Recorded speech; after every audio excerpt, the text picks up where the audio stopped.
दास और इस वक्त मैं मौजूद हूं महादेव की नगरी काशी में ये समझने के लिए कि 22 जनवरी को रामलला विराजमान की तारीख को लेकर काशी में किस तरह का है उत्साह। और सबसे अहम सवाल कि क्या 22 जनवरी में राम मंदिर विराजमान के बाद हिंदुस्तान में होने वाले लोकतंत्र के महापर्व पे क्या पड़ेगा असर और क्या सोचती है काशी की जनता।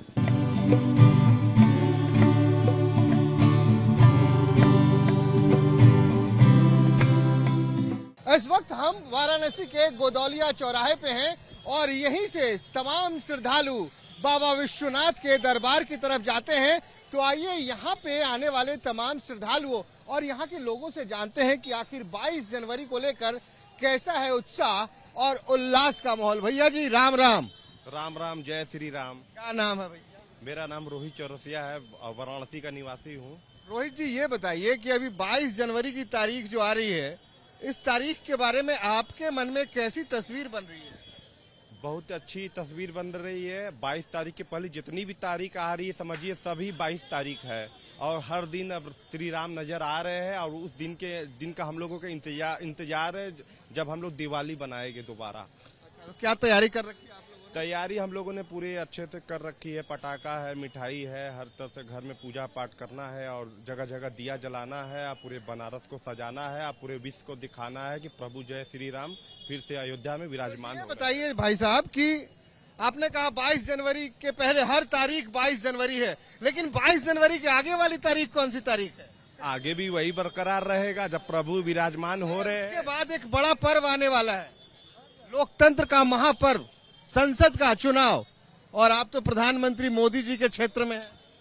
देखिए वो पर्व हर 5 साल में आता है, फिर आ रहा है और ये इस बार का कुछ अलग रहेगा और प्रभु श्री राम को की बात है और जो भगवान के लिए करेगा, जो हिंदू 117 करोड़ हमारी देवी देवताओं को जो लेके चल रहा है, हम उनके साथ है और जो अच्छा कार्य करेगा हम लोग उनके साथ हम रहे, आगे भी रहेंगे। मतलब जो राम नाम वाले हैं वही चलेंगे? नहीं, जो राम नाम नहीं, उसके अलावा भी चलेंगे जो अच्छा कार्य करेगा। अभी तक जो अच्छा कार्य किया है हम लोग उनको चाहते हैं कि 2024 में वो सत्ता के गद्दी पे फिर से विराजमान। कि फैक्टर क्या रहेगा, मुद्दा क्या रहेगा? राम चुनाव में एक अहम मुद्दा रहेंगे जी। अहम मुद्दा तो रहेंगे ही और साथ में हर तरफ से है, विकास का भी मुद्दा अहम है और रोजगार भी, बेरोजगारी भी, सब कुछ है उसमें देखना है। नंबर 1 पे कौन सा मुद्दा रहेगा? देखिए नंबर 1 पे मुद्दा रहेगा विकास का। और राम कितने नंबर पे रहेंगे? राम तो हमारे बिना नंबर के ही जहाँ देखिए वहाँ राम ही हर नंबर के आगे रहेंगे? हर नंबर के आगे ही रहेंगे। तो समझ सकते हैं आप लोग। जी नमस्ते, क्या नाम है आपका? अनूप जायसवाल। अनूप जी, चंदन वंदन तो लगा लिया आपने? हाँ, ये प्रतिदिन का क्रम है, कोई आज के लिए नहीं है। आप तो महादेव के घर के लोग हैं। घर के हैं लेकिन घर में भी आदमी व्यक्ति अपने पिताजी का रोज माताजी का पांव छू करके निकलता है, तो महादेव और ये उनका त्रिपुंड उनसे अछूता नहीं है हम काशीवासियों से। हमने एक चीज सुनी है लोगों से कि जो यहाँ काशी के लोग हैं वो जाके महादेव से झगड़ा भी कर लेते हैं, ऐसा होता है क्या सच में? नहीं, महादेव की भक्ति निराली है, उनके लिए कोई बड़ा चढ़ावा नहीं चाहता। आप एक कलसा जल भी चढ़ाते हैं तो वो प्रसन्न हो जाते हैं। हमने सुना है कि जगह देव पूजे जाते होंगे, यहाँ महादेव पूजे जाते हैं, तो इसलिए महादेव की नगरी में भगवान राम का 22 जनवरी का पर्व अभूतपूर्व होगा। एक तरफ अयोध्या होगी तो दूसरी तरफ हम काशीवासी होंगे। और जहाँ तक बात 22 जनवरी के बाद की है, तो राम की आस्था को भारतवासियों चाहे पूरे विश्व में कोई नंबर से नहीं देखा जा सकता। वो नंबर से कहीं दूर की चीज़ है, वो हृदय में बसाने की चीज़ है और हर भारतवासी, विश्व के सभी राम भक्तों के हृदय में 22 जनवरी की प्रतीक्षा। वैसे तो हम प्रतिदिन राम भजते हैं, लेकिन एक जो पर्व दीपावली का हम मनाने थे, राम को अयोध्या में आने की खुशी, वो शायद दोबारा लौट करके 22 जनवरी को। हम कहीं चले गए थे क्या अयोध्या से? नहीं, बिल्कुल चले नहीं गए, तो त्रेता में वापस आ गए थे लौट के वनवास से। आ गए थे आप लंका विजय। आप लंका विजय के बाद जरूर आए थे, लेकिन आप चैनलों के माध्यम से हम देखते थे कि कैसे तंबू में रह रहे हैं, कैसे ताला बंद है, कैसे ताला खुल रहा है, कैसे वहाँ कभी आतंकवादी हमला कर रहा है। तो इन सब चीज़ों से निकल करके जब हमारे भगवान, हम अपने अच्छे घरों में रहते, अपनी कल्पना अच्छी जीवन। ये बताइए आपने कहा राम हृदय में बसते हैं, लेकिन लोग तो कह रहे हैं कि राम हिंदुस्तान के सियासत में भी बसते हैं। नहीं, सियासत में वो लोग बसाते हैं जो जिनको उनसे जैसे कुछ राजनीतिक दल जो राम को कभी मानते ही नहीं थे, एफिडेविट देकर के सुप्रीम कोर्ट में आते थे कि राम काल्पनिक है, आज उनका भी सिर झुका हुआ है और बचते हुए नजर आ रहे हैं इस विषय से। तो दूसरे वाले नहीं, दूसरे वाले तो अपने पत्रक में हमेशा से कह के आए कि हम आएंगे तो राम मंदिर बनाएंगे, और विपक्षी कहते थे कि ये तारीख नहीं बताएंगे, आज तारीख बता रहे तो भाग रहे हैं। तारीख तो अदालत ने बताया। नहीं, बिल्कुल अदालत ने बताया। अदालत के बाद भारत की जनता उस पर काम कर रही है और 22 जनवरी को उसको लोकार्पण कर। जो जिन्होंने तारीख बताई तो राम जी उन्हीं के साथ चलेंगे? नहीं, राम जी पूरे भारतवासी, पूरी मानवता के साथ चलेंगे। ये बताइए ना कि बटन जब दबेगा तो राम जी हाथ पकड़ के कहाँ दबवाएंगे? राम जी मन मस्तिष्क जरूर बनाएंगे, क्योंकि राम मानवता के प्रतीक हैं, समर्पण के प्रतीक हैं, आस्था के प्रतीक हैं। अगर कोई एक पिता की आज्ञा पर जंगल जाता है, कोई अपने भाई के खड़ाऊ लेकर के राज्य करता है, तो ये समर्पण और किसी संस्कृति वही तो राम जी तो त्याग की प्रतिमूर्ति है। यहाँ राम जी को सत्ता के लिए लोग कोई हाँ में कोई ना में इस्तेमाल कर रहा है। नहीं, कोई तुष्टिकरण के लिए इस्तेमाल कर रहा है, कोई सत्ता पाने के लिए इस्तेमाल कर रहा है। ये आपका विश्लेषण हो सकता है, नहीं आप, लेकिन राम जी त्याग की जनता का ये विश्लेषण नहीं। जनता जानती है कि राम राज की कल्पना महात्मा गांधी ने भी की थी। उन्होंने भी कहा था राम राज का भजन। उन्होंने कहा था रघुपति राघव राजा राम पतित पावन सीताराम। बिल्कुल। समझते हैं इस लाइन का मतलब, पतित पावन?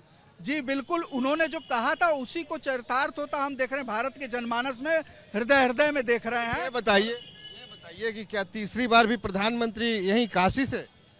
बिल्कुल, काशी समझ रहे हैं? एमपी के रूप में मोदी जी को देती है तो देश उसे पीएम के रूप में स्वीकार करता है। ये हम काशी वासियों को सौभाग्य प्राप्त हुआ है और इस सौभाग्य से हम गौरवान्वित हैं।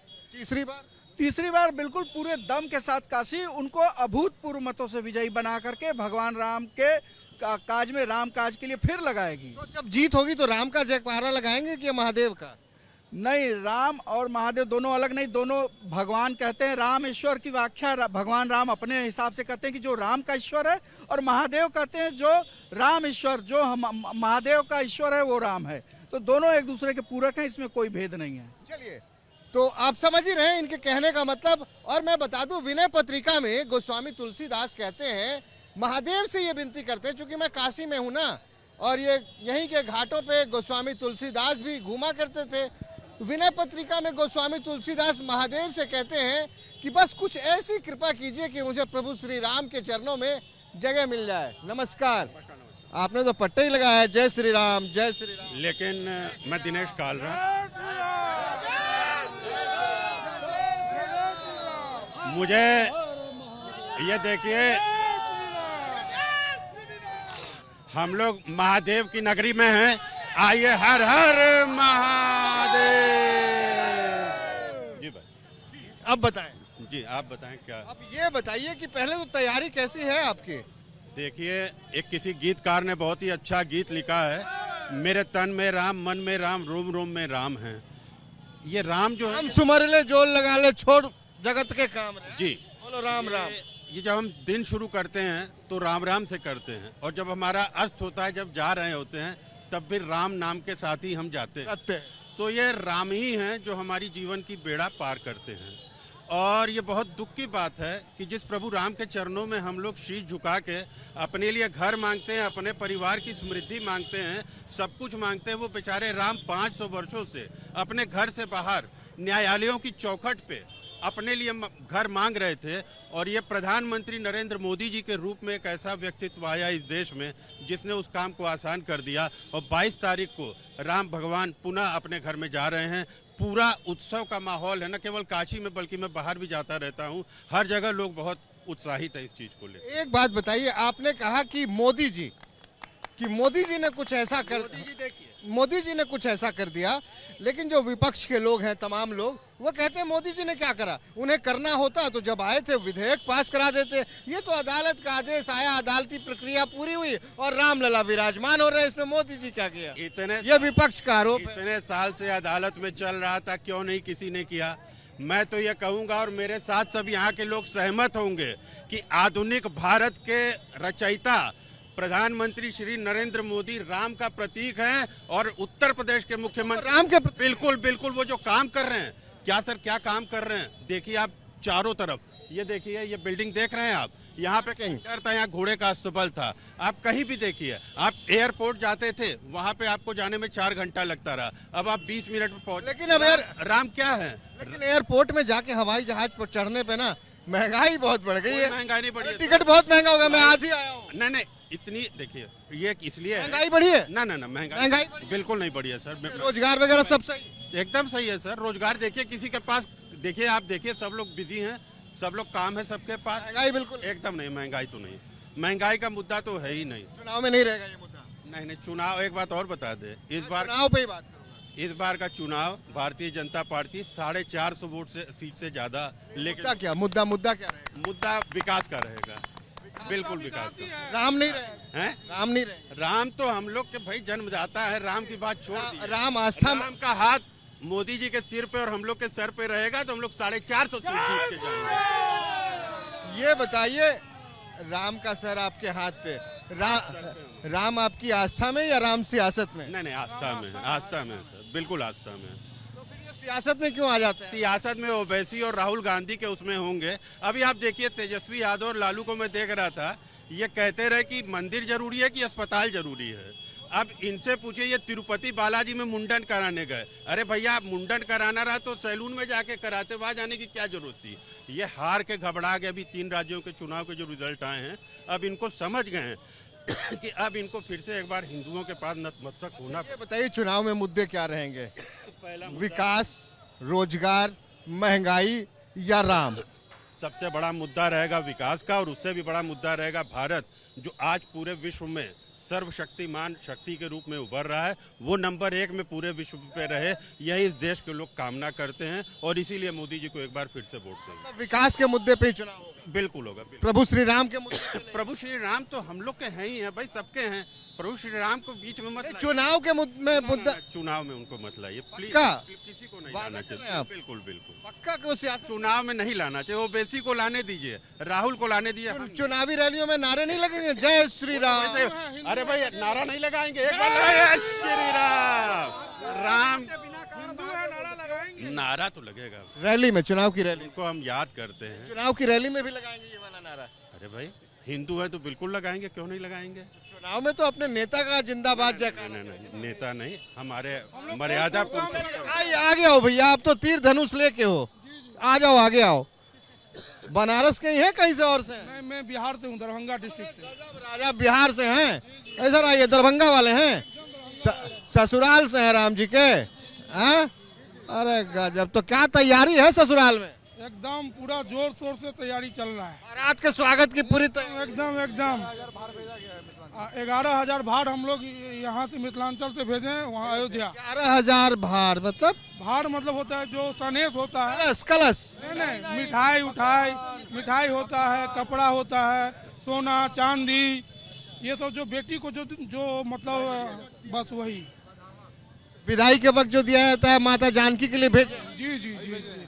प्रभु श्री राम के लिए क्या भेज रहे हैं? सब कुछ, बस श्री राम जी हैं तभी सीता जी हैं, सीता जी हैं तभी श्री राम क्या जी। नाम है आपका? अर्जुन चौधरी। चौधरी जी हैं। चौधरी जी ये बताइए, बिहार में तो तेजस्वी यादव कह रहे हैं कि भाई नौकरी तो रोजगार पे होना चाहिए, 4.5 लाख नौकरी दी हमने। कुछ नहीं दिए हैं। हमने सुना हर तीसरे घर में एक नहीं, कुछ नहीं दिए हैं। जब मोदी जी प्रधानमंत्री बने थे 2014 में, तो उनका जो मुद्रा योजना था, मैं भी मुद्रा योजना लेके बिजनेस 3 लाख रुपया दिए हमको, स्टार्ट किए। आज मेरा बिजनेस जो है 130 करोड़ का है। तो मोदी जी का जो बांटेंगे यहाँ? नहीं बांटेंगे क्या, वो तो बांट ही रहे हैं, लेकिन वो जो मुद्रा योजना जो लिए कि बिना कुछ। अच्छा इधर आइए, ये पटका कहाँ मिला आपको? यहीं पे मिला, ले लिए हैं। बांटा जा रहा था क्या? नहीं लिए हैं, खरीदे हैं? कितने का? वो 5 रुपया का सब हम लोग लिए हैं, 5 रुपया का सब लोग हम लोग साथ ही रहे। हाँ मुझे एक सेकंड सर, तो मुझे लगा कि यहाँ पे बांटा जा रहा है। खरीदे हैं सर। अच्छा ये बताइए कि चलिए प्रभु श्री राम तो 22 तारीख को आ ही जाएंगे, आपने अंगना सजा ही लिया, अब ये बताइए अंगना सज जाएगा, प्रभु श्री राम बैठ जाएंगे, फिर आगे मार्च अप्रैल में चुनाव हो जाएगा, तो आपको क्या लग रहा है चुनाव में प्रभु की कृपा किधर बनेगी? एकदम मोदी जी की तरफ बनेगी, पूरा लहर है।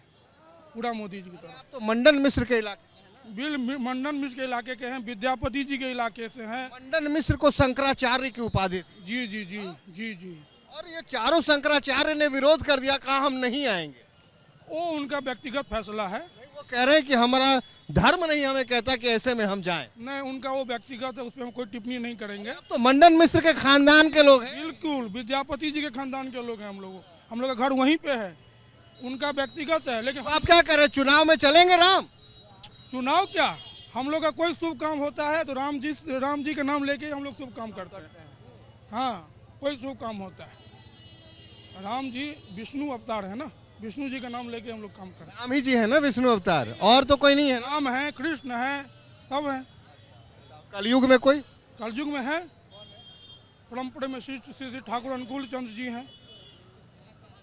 चलिए, तो आप भी चुनाव में प्रभु का जयकारा लगाएं। हाँ हाँ, एकदम। चलिए जी, भैया आप कुछ बोल रहे थे, इधर आइए। मैं ये बोल रहा था, क्षमा चाहता हूँ, जब आपने ये टिप्पणी करी थी कि ये तीर धनुष लिखा हुआ राम लिया है आपने, किसी ने बांटा या खरीदा है। हमारी कहाँ शक्ति है कि हम खरीद पाए। वो कह रहे 5 रुपए में खरीद लिया। सर वहीं पे तो मैं क्षमा चाहा, क्योंकि वो हमारे सहयोगी हैं, हमारे साथी हैं, हमारे बड़े भाई हैं। क्या करते हैं आप? हम जो है हेवेल्स इंडिया लिमिटेड में जॉब करते हैं। चलिए, क्षमा प्रार्थी तो आप हो गए उनके तरफ से, लेकिन ये बताइए अपने विचार आप भी रख दीजिए। हम जी चलेंगे कि कुछ और रोजगार का मुद्दा चलेगा? सर हमारा ये कहना है, राम जी हैं, उन्हीं से सांसें हमारी चलती है, बिना उनके किसी की सांसें नहीं हैं। और हमारा एक अनुरोध भी है मोदी जी से, योगी जी से, जितना भी सड़क चौड़ीकरण कर रहे हैं उसके साथ साथ जो पेड़ कट रहे हैं पहले उस पर ध्यान दें। चलिए, ये बताइए आप, ये सब तो चला जाएगा, आपकी बात चली जाएगी वहाँ, लेकिन ये बताइए आप कि सियासत में राम को आप कैसे देखते हैं? उन्हें सियासत में होना चाहिए, नहीं होना चाहिए? कोई भी दल, या तो उनका, जैसे इन्होंने कहा कि कुछ लोग थे वो राम के अस्तित्व को नहीं मानते थे, इसके पीछे कोई कारण रहा होगा, किसी को लुभाते होंगे, तुष्टीकरण की राजनीति होगी, कोई राम के नाम से किसी को लुभा रहा है, तो ये लुभाने की सियासत कैसे देखते हैं? देखिए, इस मसले पे मैं सिर्फ इतना कहना चाहूँगा, सोच का फर्क होता है। आपकी सोच कुछ और, आपकी सोच कुछ और। आपकी सोच? हमारी सोच ये है कि हमारे राम जी का नाम लेके हम सारे शुभ काम करते हैं, पढ़ाई लिखाई, जीवन का हर कार्य। वोट भी उन्हीं का नाम लेकर देंगे? उन्हीं का नाम लेके देना चाहिए, उन्हीं का नाम लेकर देंगे। बाजी समझ गए हो ना, तुम भी सीख लो। नमस्कार, कहाँ से आ रहे हैं आप? जिला सिरसा, हरियाणा से। अच्छा, हरियाणा से आप हैं? अरे वहाँ तो बड़े मुद्दे हैं किसानों के और ये सारे हैं सब। दर्शन हो गए महादेव के? हाँ जी, हो गए। अब आरती के लिए जाएंगी? हाँ जी, आरती के लिए जा रहे हैं। ये बताइए, सुना आपने सवाल मेरा लोगों से, महादेव की नगरी में ये लोग तो कह रहे हैं कि बस जय जयकारा है, यहीं से प्रधानमंत्री जीत कर जाते हैं। हरियाणा में क्या हाल है? वही मोदी जी, मोदी है तो मुमकिन है। वहाँ तो बहुत ही विरोध है। नहीं है, नहीं नहीं, कोई विरोध नहीं है। मोदी जी का विरोध कोई कर ही नहीं सकता। वहाँ के किसान 1 साल सड़कों पे बैठे रहे। सारे नहीं बैठे भैया, वो सारे नहीं बैठे। बहुत सारे थे, हम तो गए थे वहाँ। नहीं, वो हम भी गए थे पर वो हमारी तो ड्यूटी लगी रहती थी वहीं। आपकी ड्यूटी लगी रहती थी, हम ऐसे ही गए थे। अभी वो पहलवान, किसान से ही आते हैं, परिवार से, किसान परिवार से ही हैं हम। ये बताइए, पहलवान बेटियों का भी मामला आया, उन्होंने अपने अवार्ड वापस कर दिए। नहीं, वो भी एक बात है, अच्छी बात है, वो भी अवार्ड वापस कर दिए, उस पर भी ध्यान देना चाहिए था। पर मेन बात ये है कि राजनीति घुस रही है उसमें। तो लोग कह रहे हैं कि यहाँ प्रभु श्री राम में भी राजनीति घुस रही है। नहीं, राम के वजह से हम हैं। नहीं तो राम के नाम पे कह रहे हैं कि राम के नाम पे वोट क्यों मांगा जा रहा है? वो तो आस्था है हमारी, श्रद्धा है हमारी। नहीं, कोई वोट नहीं मांगा, राम के नाम पे वोट नहीं है। अगर ये राजनीति होती, इतने दिन राजनीति राम के नाम पे नहीं थी तो बना तो नहीं फिर अयोध्या मंदिर। वो तो कह रहे हैं कि वो अदालत में मामला था, अदालत का फैसला आया, मंदिर बन गया। मंदिर अदालत की वजह से नहीं बनाया, फिर सरकारें तो बहुत आई थी। ऐसे ना कहे रंजन गोगोई साहब, चीफ जस्टिस। मैं उसी कॉलेज से पढ़ा जहाँ से रंजन गोगोई साहब पढ़े थे, और मैं उसी छात्रावास में रहता था दिल्ली यूनिवर्सिटी में जहाँ वो रहते थे। नाराज हो जाएंगे गोगोई साहब? नहीं होंगे। उन्होंने फैसला, इतनी मेहनत करी, फैसला लिखा, कॉन्स्टिट्यूशन बेंच बैठी, और आप सारा सभी का योगदान है, तो वो तो कोई एक का नहीं है, सभी का कह योगदान। रहे राम चुनाव में मुद्दा होंगे। नहीं, मुद्दा नहीं होगा, नहीं, राम नहीं होंगे सियासत में। आस्था है हमारी। आप जब वोट करने जाएंगी तो आपके दिमाग में, ऑब्वियसली हम जब वोट करने जाते हैं तो हमारे दिमाग में कुछ रहता है, भाई क्यों करें वोट? तो कौन सी बातें होंगी? विकास की। हाँ जी। कैसी चली हरियाणा में विकास की गाड़ी? बढ़िया बढ़िया। हाँ जी। खट्टर साहब अच्छा चला रहे हैं? खट्टर पसंद नहीं है, मोदी पसंद है। यही बहुत जगह ये देखा जाता है। अभी जब चुनाव में मैं घूम रहा था तमाम राज्यों में, तो वहाँ भी लोग कहते थे, उन्हें वहाँ के उस वक्त के मुख्यमंत्री के बारे में कहते थे कि पसंद नहीं है, लेकिन मोदी पसंद है, मोदी के नाम पे वोट देंगे। और ये तो काशी ही है। नमस्कार सर। आप भी हरियाणा से? मैं हरियाणा से ही हूँ, जगदीश बराज, पॉलिटिकल साइंस का लेक्चरर हूँ। हाँ, आपसे बढ़िया पॉलिटिक्स कौन समझाएगा? समझाएं सर कुछ, कैसी चल रही है ये पॉलिटिक्स अभी? अच्छा है, यदि इतने लंबे समय बाद कहते हैं नहीं कि कोई कौम अपना इतिहास भुला देती है तो वो ख़त्म हो जाती है। तो हमें बहुत बड़ा दुख था कि देश आज़ाद हो गया, लेकिन हम अपनी संस्कृति को ही भूल रहे थे। बड़ा खराब काम था ये। एक तरफ तुष्टिकरण का चल रहा था। मैं तो छोटा पॉलिटिकल साइंस का स्टूडेंट ही था, तब से देख रहा था जब राष्ट्रपति भवन में इफ्तार पार्टी हो रही है जिसका कोई लेना न को देना, प्रधानमंत्री हाउस में हो रही है, बड़े बड़े नेताओं के सिर्फ वोट लेने के लिए तुष्टिकरण चल रहा था पूरा। बहुत बुरा लगता था। और मेरे अरे क्या बात कर सर, खजूर खाने हम भी पहुंच जाते थे। नहीं, वहाँ वो चलो ऐसा नहीं है, मैं किसी धर्म के ऐसे नहीं हूँ। अपने अपनी आस्था रखो। राजनीति में इस तरह से जो घुसाया गया था, जो एक तरफ इतनी बड़ी आबादी को जो निगलेक्ट किया गया था, वो अच्छा नहीं था। कोई इतना बड़ा राजनीतिक। सर आप तो पॉलिटिकल साइंस के व्याख्याता हैं, प्रोफेसर हैं, माफ कीजिएगा प्रोफेसर हैं आप, तो कोई थ्योरी है जो इस पे बात करती हो, राजनीति में धर्म और धर्म की सियासत, कोई थ्योरी है क्या? देखो, इस जो भूखंड में हम रह रहे हैं भारतवर्ष के, वहाँ पर धर्म को राजनीति से अलग नहीं कर सकते। वो उसका कारण पीछे होता है कि कितना ही बड़ा आदमी पढ़ ले, विद्वान बन जाए, लेकिन अपने वो धर्म को नहीं छोड़ सकता। आस्था तो धर्म में है। राजनीति, हमारी जो लोकतंत्र व्यवस्था है, वो एक अच्छी व्यवस्था है। सर वोट देते वक्त भूख आगे रहेगी या धर्म आगे रहेगा? देखो, इसके बारे में स्पष्ट उत्तर नहीं कहा जा सकता। भी भूख आगे रहे। कुछ याद आ रहा है सर कि अरिस्टोटल ने कहा था कि बस आप जनता को धर्म का अफीम चटा दो। हाँ हाँ, वो बात इतिहास में पड़ी थी, वो उनके विद्वान थे, विचार थे, लेकिन ऐसा है नहीं। जब आदमी अपने धर्म को भी देखता है और अपने रोजी रोटी को भी देखेगा, और सबसे पहले देखेगा अपने देश को। यदि देश मजबूत है तो सब कुछ ठीक हो जाएगा। आपने मजबूत हो रहा है सर। जैसे पुराने समय में एक छोटे छोटे देश जो हमारे ही कारण चलते थे, वही हमें आंख दिखाते थे। सर वो तो अभी भी दिखा रहे हैं। कब दिखा रहे हैं? मालदीव में क्या हुआ?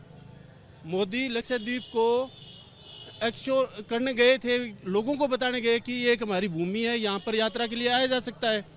वो अपनी ही मातृभूमि का एक जो हिस्सा था उसको लोगों के सामने ला रहे थे। मकसद मोदी का यही था। सर आप कह रहे हैं कि इस बार जो चुनाव होगा उसके केंद्र में राम होंगे या नहीं होंगे? उसका हाँ या ना में कोई उत्तर नहीं होता जी। ये होंगे, टोटली हम डिवाइड नहीं कर सकते, लेकिन मोदी जी का विजन, और सबसे ज़्यादा मोदी जी को जो प्रभावित करने वाली चीज़ है वो है उसकी फॉरेन पॉलिसी। सर आप फॉरेन पॉलिसी की बात कर रहे हैं, देश की बात, विपक्ष के भी लोग कह रहे हैं, और ये फैक्ट है कि जो देश के ऊपर कर्जा है वो 4 गुना बढ़ के हो गया। 54 लाख करोड़ से अब उससे 4 गुना हो गया। देखो, कर्जा तो मेरे ऊपर भी है, लेकिन नहीं सर आप ऐसे, मैं कह रहा हूँ, मैं जब मेरे पिताजी पर कर्जा नहीं था तब हमारे घर में साधन कम थे। आज मेरे पर कर्जा बहुत है, आज मेरे सारे साधन है मेरे पास। कर्जा आप लोन EMI जा रही है। हाँ, आपने कर्जा लिया किसके लिए है? वो कौन आदमी ऐसा है जो कर्जे के बिना तरक्की आप नहीं कर सकते? चलिए इस पे ना मैं एक चार्वाक की 2 पंक्ति सुना देता हूँ। चार्वाक ने कहा था कि यावत जीवेत सुखम कृवेत ऋणम कृत्वा पाजी घृतम पिवेत। समझा दीजिए। जब तक जियो मौत से जियो, कर्जा लेकर घी पियो यार। धन्यवाद सर।